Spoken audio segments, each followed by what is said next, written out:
Assalamualaikum warahmatullahi wabarakatuh. Bismillahirrahmanirrahim. Wassalatu wassalamu ala asrafil anbiya'i wal mursalin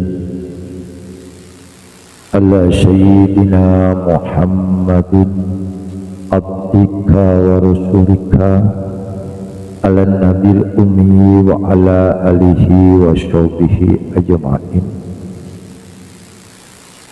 Qala ta'ala a'udzu billahi minasy syaithanir rajim. Inna a'tainakal kautsar fasholli li rabbika wanhar inna sani'aka huwal abtar. Sadaqallahul azim. Al-akhir. Bapak, ibu, saudara-saudaraku yang dirahmati Allah Subhanahu wa ta'ala, di mana di dalam kesempatan saat ini, bahwa dengan diwujudkannya oleh Allah, kita selalu dipertemukan dan selalu diberikan izin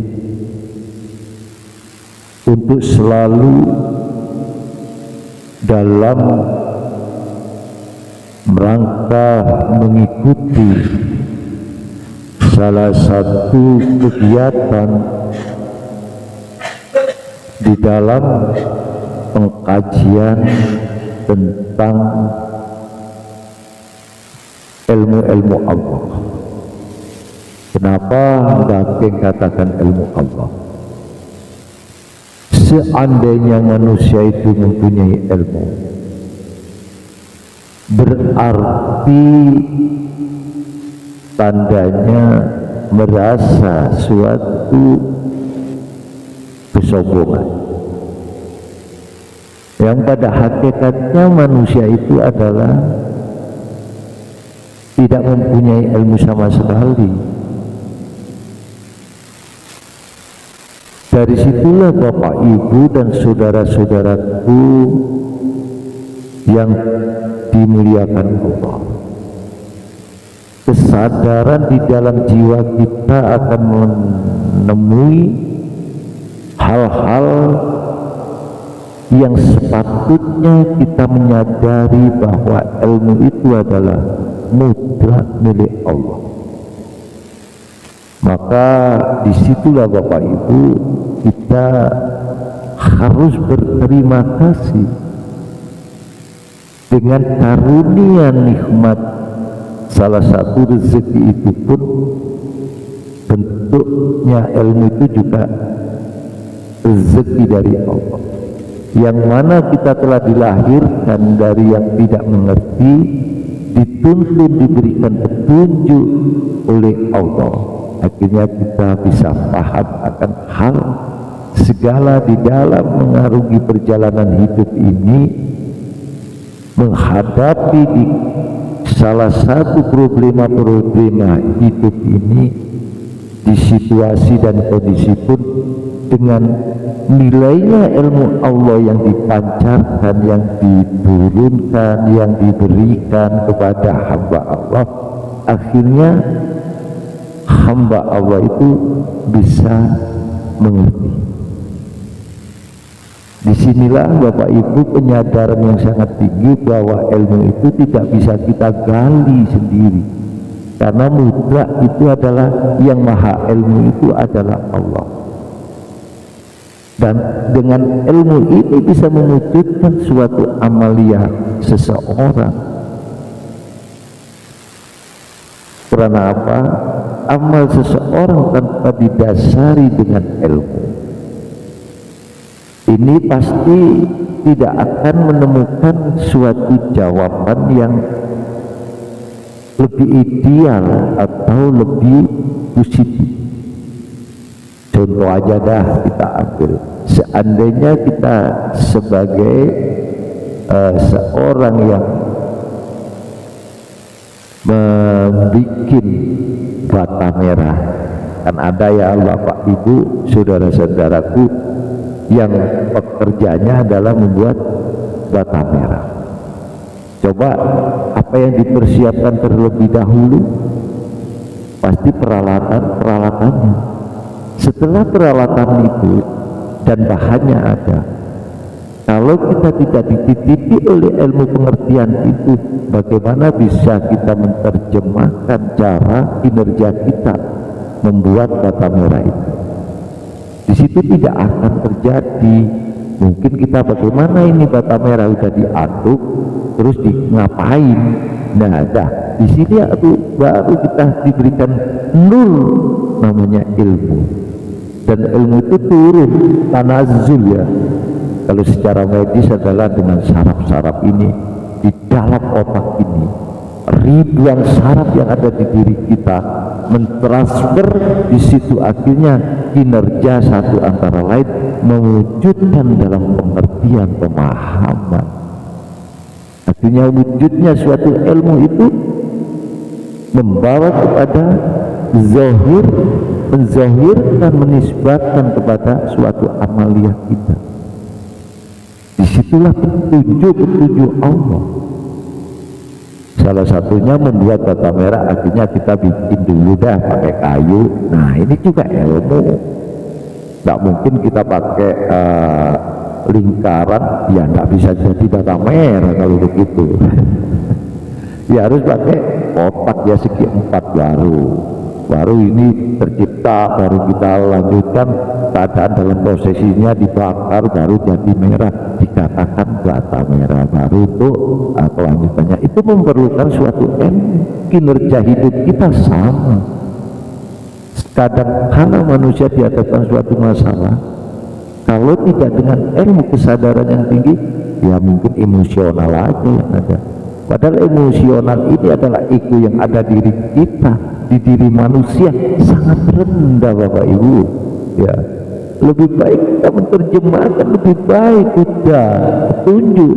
Ya, bagi manusia yang diberikan kepada Allah, salah satu nikmat tadi di ayat saya sampaikan, inna a'thainal kautsar. Sesungguhnya di situ nikmat ada yang diberikan kepada hamba. Di sini jadi nikmat rezeki bukan hanya duit, tapi ilmu pun rezeki. Makanya menganalisakan untuk menginteraksikan interaksinya suatu ilmu harus dengan wujudnya ke amal. Amal tanpa ilmu ya tidak ada hasilnya.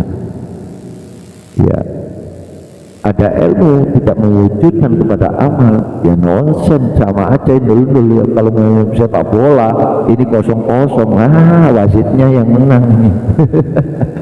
Jadi situlah terjadi mekanisme kehidupan ini. Ya, kita ambil suatu contoh seperti kita dikala apa harapan kita?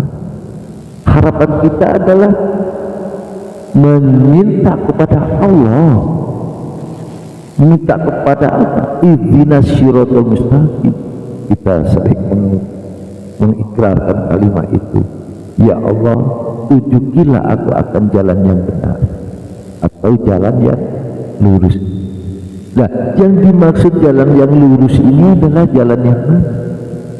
Padahal dia sebagai hamba Allah, sebagai manusia mempunyai harapan, siratal ladzina an'amta 'alaihim, jalannya orang-orang yang mendapatkan suatu kenikmatan. Dan kenikmatan ini diberikan Allah, diwujudkan secara basariah dan secara batin. Ya, zahir dan batin ini nikmat.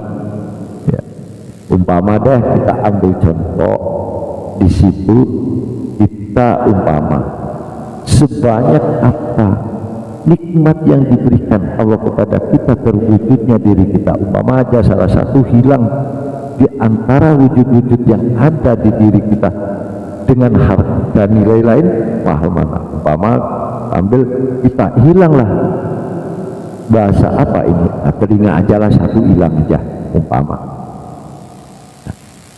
Mau kita umpama, udah kalau telinga kamu taruh di saya satu, saya kasih duit 1 miliar, mau enggak? Enggak mungkin. Ya, pasti. Karena nilai yang paling tinggi nikmat ini wujud yang diwujudkan Allah ini. Dan inilah sebagai alat untuk kita secara dohiriyah menangkap, ya, menangkap gelombang-gelombang cahaya dari apa yang tercipta oleh Allah di dalam alam raya ini adalah menunjukkan penangkapan radar di diri kita. Ini ada radar yang terletak di mata, ada radar ada yang terletak di telinga. Di situ kita memadukan dan bisa menaruh daripada kinerjanya masing-masing, baru yang di dalam hati. Karena apa? Hati sentralnya manusia. Kemarin yang aku sampaikan di YouTube kami, bahkan menyampaikan bahwa baiknya suatu amal yang di luar adalah menunjukkan baiknya qalbun rohaninya. Sebaliknya, jeleknya amal yang di luar menunjukkan jeleknya qalbun atau hati yang ada di dalam diri kita. Maka di situ tercipta bagaimana kita huda lil muttaqin, petunjuk bagi orang-orang yang takwa. Baru kita bisa melihat di antaranya yang kita lihat perbedaan di antaranya ulaika ladina starau dolalata bil huda. Coba kita tengok lebih jauh perbedaannya hamba Allah yang mendapatkan petunjuk dan hamba Allah yang tidak mendapatkan petunjuk. Pasti beda, sangat beda. Disitulah kalau orang yang selalu mendapatkan petunjuk, dia menempuh kepada jalan yang diridhoi Allah, yaitu jalan Shiratal Mustaqim yang kita ikrarkan setiap kita melakukan sholat.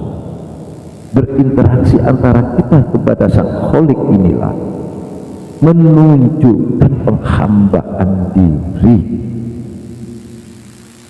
Kita mengakui sebagai hamba Allah yang lemah, tidak punya daya dan kekuatan apapun, maka kita menjadi diakui oleh hamba Allah.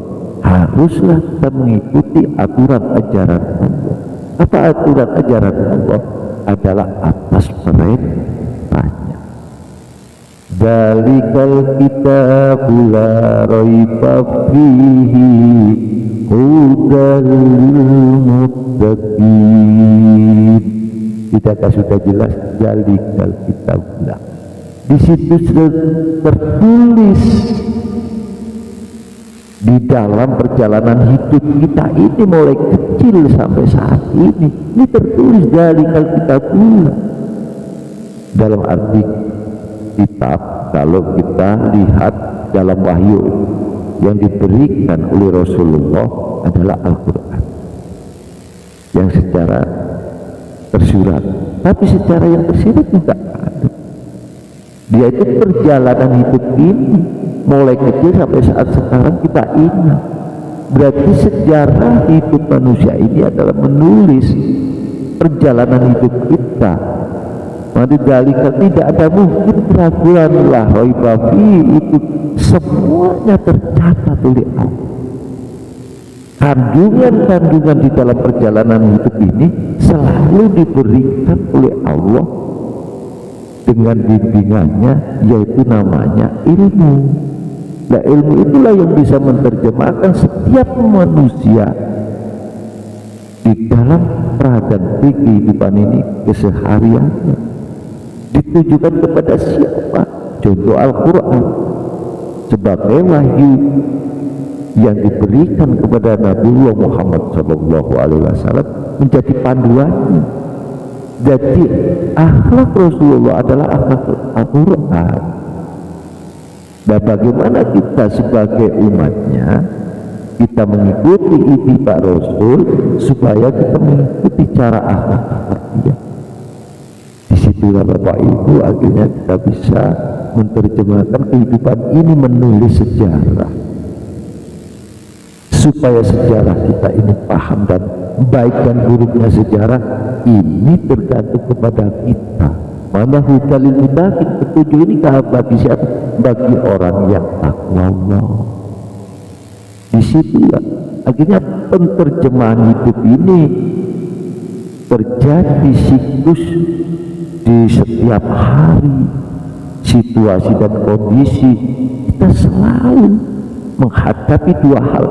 Kadang-kala kita menghadapi di dalam kebaikan, kadang-kala kita menghadapi di keburukan, dan itu semua kenapa ditakdirkan Allah untuk hambanya, supaya hambanya ini memahami dengan apa yang ditakdirkan itu, dia kembali berjauh kepada Allah. Jangan sampai tenggelam di dalam sisi lain yang kita tidak mendapatkan ridho Allah. Maka setiap gerak kita, secara dohir kita, secara batin kita, sekecil pun, selembut debu pun, pasti akan ada suatu catatannya. Disitulah wa may ya'mal mithqala dzarratin khairan yarah. Seandainya kita melakukan suatu kebaikan selembut apapun yang di dalam relung hati kita, di dalam mata hati kita, menerjemahkan, jangankan kita mau mengeluarkan, masih ada di dalam azam yang kuat di dalam diri kita. Umpamanya kita mau melakukan suatu kebaikan tapi belum terlaksana, ini dicatat oleh Allah. Di sini kalau kita miskola jaratin syariyaro, sebaliknya kalau kita melakukan hal yang selembut apapun, niatan yang jelek di dalam diri kita, ini pun akan terjadi pencatatan oleh Allah Subhanahu wa ta'ala.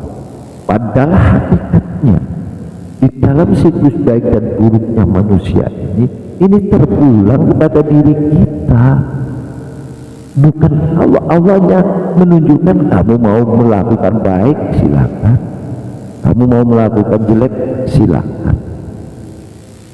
Ya, ini adalah konteksnya di situ, karena ada ayat itu tadi, sebaik apapun, sekecil apapun, sebiji sebesar zarah pun umpamanya, atau sekecil zarah, ya di situ akan tercatat. Jadi muamalah kita secara lahir dan batin, maaf Bapak Ibu, ini pasti tercatat. Inilah konteksnya bagaimana kita bisa untuk selalu melihat, selalu mengontrol di dalam siklus perjalanan hidup kita, supaya mendapatkan sebagai nikmat yang sangat jadi harapan. Harapannya mana? Kalau kita tadi siratal ladzina an'amta alaihim di dalam surat Al-Fatihah, baru situ kita mendapatkan suatu nikmat. Oke, setelah mendapatkan nikmat pasti kita menjalankan. Tidak ingin yang dinamakan yang kedua apa selanjutnya, siratal ladzina an'amta alaihim, kenikmatan yang diwujudkan oleh Allah seperti orang-orang dulu yang sudah mendapatkan kenikmatan. Ghairil maghdubi alaihim, inilah jangan sampai kita terpleset di dalam murka Allah. Maka kalau kita selalu mengintrospeksi, selalu kita melihat, meneliti di dalam perjalanan hidup kita, dalam pola pikir kita, dalam gerak-gerik hati kita, ini sentralkanlah, timbangkan dengan rasa yang dititipkan Allah di diri kita. Umpama beda pikiran kita kotor, ya kita pertahankan. Hati kita bolak-balik ya, naik turun, naik turun, naik turun, kadang baik, kadang tidak. Ini juga dikontrol dengan namanya sir rasa yang ada di diri. Jadi kalau menerjemahkan hidup secara benar, secara sesuai aturan Allah, ikutilah rasa. karena rasa yang ada di dalam diri manusia adalah sebagai timbangannya, mizannya manusia memperlakukan, mewujudkan muamalah itu adalah di rasa itu. Walaupun yang ditengok Allah adalah hati, walaupun Rasulullah itu mengatakan yang ada hati, tapi semua itu kenapa? Tapi hati masih bisa bolak-balik. Jadi kalau mau jadi baik, ikuti dirasa, karena rasa itu umpamanya dah kita mau menghina seseorang, jangan diucapkan dulu, timbang dengan rasa kita yang ada di diri kita. Mungkin kita mengintrospeksi akhirnya nggak jadi dong. Nah, mau menghina orang, mau meremehkan seseorang atau mau menyombongi seseorang, kalau ini kembali kepada tingkatan sir latifah yang ada di diri kita adalah sirul asrornya. Ya maaf, ini sirul asror itu adalah rasa. Akhirnya roh yang ada di diri kita, jiwa yang ada di diri kita akan terpanggil oleh Allah. Ya Tuhan nafsul mutmainnah, hei jiwa hambaku yang tenang, dipanggillah kita. Karena jiwa yang tenang itu adalah selalu kinerjanya adalah dari tingkatan rasa ini. Makanya kalau dikatakan orang Jawa belajar ilmu laku, nah ilmu laku itulah yang adalah perjalanan rohani yang selalu bersandarkan di dalam sirul asrornya, yaitu rasa ini. Kalau ingin jadi baik, jadi hamba Allah, masukkan ke dalam rasa kehidupan ini. Pasti sifat takabur, maaf, kedua sifat ria, sifat bangga diri, sifat mencari kemasyhuran, ataupun sikap bermegah-megahan dan lain sebagainya. Kalau kembali kepada rasa yang sejatinya di dalam diri kita namanya sir. Makanya di situ ada salah satu hadis, al insanu siri wa ana sirohu. Nah di situ ataupun wa ana siruhu, di situ adalah dikatakan al insanu adalah manusia, itu adalah menjadi rahasia. Wa ana sirohu, kata Allah, aku adalah juga menjadi rahasia hambaku. Maksud rahasia ini kita kembalikan kepada zat kita, bagaimana kita berbaik sangka kepada Allah, atau sebaliknya kita tidak berbaik sangka kepada Allah. Jadi Allah ini menurut kepada manusia. Kalau kita berbangsa jelek kepada Allah, ya Allah jelek kepada kita. Kalau kita berprasangka baik kepada Allah, ya ini loh, kalau tadi jelek prasangkanya kita kepada Allah, Allah pun seperti itu. Jadi mengikuti hambanya. Kalau kita baik kepada Allah, Allah pun akan baik di sini. Kalau kita optimis, percaya diri dengan keyakinan, dengan itikad yang benar, dengan iman tauhid yang kita tanamkan di dalam jiwa, hati, dan nur dengan ilmu Allah di dalam rasa kita, akhirnya kita bisa menerjemahkan kehidupan ini Bapak Ibu dengan sukacita, dengan kedamaian, ya, dengan kebahagiaan.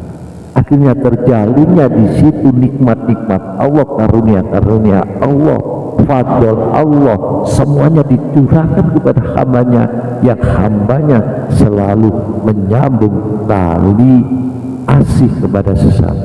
Disitulah makna dari Rahman Rahim yang awal adalah disebut kebanyakan manusia menyebut Bismillahirrahmanirrahim. Padahal Bismillahirrahmanirrahim sebutlah dengan nama Tuhan, dengan nama Rabbmu. Siapakah itu? Allah Subhanahu wa ta'ala. Siapakah Allah itu? Dialah yang mempunyai sifat Rahman Rahim. Jadi kalau kita menerjemahkan Rahman Rahim Allah, pasti kehidupan ini akan selalu menempuh kepada ridho Allah. Sebaliknya kalau kita punya etika, punya keyakinan, punya maksud di dalam diri kita, tidak mau menerjemahkan toleransi Rahman Rahim ini, maka terjadilah di situ terbentur akan kerusakan. Tuhan di dalam diri kita sendiri, walaupun diterjemahkan di dalam masyarakat akhirnya pertempuran di dalam permusuhan. Padahal Allah menciptakan bukan untuk permusuhan, tapi untuk saling mengenal satu sama lain, yaitu wa'tasimu bihablillahi jami'an, untuk berpegang teguh kepada tali agama Allah. Inilah Bapak Ibu salah satu nikmat Allah yang sangat besar yang diberikan. Makanya kita sama in syakartum la azizannakum, banyaklah bersyukur kepada Allah. Siapa hambaku yang banyak bersyukur atas nikmatku, kata Allah, pasti akan aku tambah nikmat itu. Jadi kita harus yakin, ya, harus banyak bersyukur. Jadi segala apa yang diberikan Allah dalam posisi manapun, kalau kita bisa menerima dengan mukhlis, dengan hati yang lapang dada, dengan rasa yang tulus, yang ikhlas kepada Allah, insya Allah Allah pun selalu akan menaungi di dalam perjalanan hidup kita secara di dunia ini, merasakan seperti kita sering berdoa, Rabbana atina fid dunya, ya Allah berikanlah akan suatu kebaikan di dunia ini, ya Allah berikan suatu keselamatan di dunia ini. Nah, bagaimana maunya baik, maunya keselamat kalau kita tidak menengok kepada diri kita yang latifah, yaitu sirul asrar yang ada di diri kita adalah rasa itu sendiri, tidak bisa diterjemahkan. Akhirnya kita tidak tahu hakikat manusia yang sebenarnya, karena manusia sebenarnya adalah di rasa itu. Jadi yang membedakan benar, kita diberikan akal, tapi akal ini bisa licik, ya. Nyatanya kalau memang kita akal diberikan Allah untuk berpikir yang baik, kenapa kita menipu-nipu di dalam ini pemikirannya? Tapi kalau rasa kita kembalikan kepada rasa yang ada di diri kita, mungkin kita tega melihat orang yang kita tipu atau kita jahati ataupun kita musuhi, ini pasti kita kembali turja'un kepada diri. Tidak mungkin, karena kita goblok, kita lupa, kita hanya taunya mengikuti hawa nafsu yang ada di diri kita, tidak dikenal nafsu amarah bisu yang mengajak kepada kejahatan. Ini lupa, tidak terkontrol, istilahnya stand kontaknya itu ya, itu ada cetak itu di rasa itu penimbangannya, ya. Jadi kalau kita kembali kepada sirul asrar rasa ini, kita selalu zikrullah ala bidzikri dengan ilmu rasa, baru di situ tercipta kita sebagai hamba yang sebenar-benarnya. Disitulah Bapak Ibu ketingkatan nikmat Allah. Satu, sifat hayat yang diberikan Allah. Kedua, sifat wujud yang diberikan Allah dengan zahiriyah. Ketiga, sifat yang latifah, yaitu rasa. Disitulah Bapak Ibu, makanya Rasulullah menyampaikan, kalau kurang percaya tanyakan kepada hati nuranimu. Ya kalau hati ini ditanya, hei hati, bagaimana aku ini? Tidak bisa, karena secara perjalanannya hanya bisa dengan rasa. Setiap tindak tanduk laku kita coba kita kembalikan kepada rasa yang dititipkan Allah di dalam diri kita. Tidak mungkin kita mau mencuri, kita mau menghina, kita mau menghibah, kita mau ya banyak lain yang menjadikan itu. Kalau kembali kepada diri kita, ibarat orang berkaca, sebelum melakukan apapun berkaca dulu kepada dirinya, karena di tampaknya kaca itu, Bu ya Bapak, maaf, di kaca itu kelihatan diri kita. Ibarat gambar yang di kaca itu adalah rasa kita. Kita tengok ke sini, ya ikut ke situ, ke kanan, ke kiri, ikut ke kiri. Dan ini nyata. Coba kembalikan ke semuanya. Dalam kinerja apapun, di dalam perjalanan apapun, kalau sudah kita memegang, menduduki di makom sirul asrar, pasti kita mendapatkan fastabi'un, pelajaran-pelajaran Allah yang sangat rahasia. Beginilah Bapak Ibu, kita mengungkap nikmat Allah sedikit demi sedikit kita akan paham. Selain daripada akal, hati, ya, nafsu, ada yang dominan, yang lebih unggul adalah rasa. Mulai saat ini marilah bersama-sama Bageng mengajak saudara-saudaraku yang tercinta di luar sana, mungkin melihat YouTube-nya Bageng, ayo kita kembali kepada tingkatan rasa. Disinilah rahasia lihat Allah kepada hambanya. Mudah-mudahan di saat ini, pertemuan ini, benar-benar kita selalu mendapatkan petunjuk Allah dengan ilmu rasa ini yang kita terapkan di dalam kehidupan, mengarungi samudra kehidupan ini menuju kebahagiaan. Rabbana atina fid dunya hasanah wa fil akhirati hasanah atau waqina azabannar. Maaf kurang lebihnya Bapak Ibu, ada tutur kata penyampaian Bageng yang kurang berkenan, kami maaf yang sebesar-besarnya, karena dengan kekurangan manusia wajarlah kita maklumi. Saya tidak menyombongkan diri, saya akui Bageng tidak punya ilmu apa-apa, semuanya adalah ilmu hanyalah punya Allah, hanya punya Allah. Manusia pada hakikatnya tak bisa apa-apa. Mari kita introspeksi, jangan sampai tak takut di dalam diri. Ayo kita tancapkan ilmu rasa di diri kita untuk menerjemahkan kehidupan ini, yaitu yang dinamakan ilmu rohani, yang dikatakan Rasulullah, lihatlah hati yang ada di dalam dirimu. Bila hatimu baik, maka baiklah dalam wujud yang zahir. Demikian Bapak Ibu, mohon maaf sebesar-besarnya bila benar ini datangnya dari Allah, bila mana ini masih ada salahnya adalah kedaipan, kesalahan, masih kotornya nafsunya Bageng. Terima kasih, mudah-mudahan Bapak Ibu yang selalu mengikuti akan YouTube-nya Bageng, semoga menjadi tambahan ilmu-ilmu yang manfaat yang diberikan oleh Allah. Pribadi Bageng menerima ilmu Allah, juga semua saudara-saudaraku yang dirahmati Allah, dimuliakan Allah, sama-sama bisa dibimbing di jalan Allah, yaitu jalan Shiratal Mustaqim. Demikian akhiru kalam ibina Shiratal Mustaqim, wabila taufiq wal hidayah. Assalamualaikum warahmatullahi wabarakatuh. Iki padepokan budaya luhur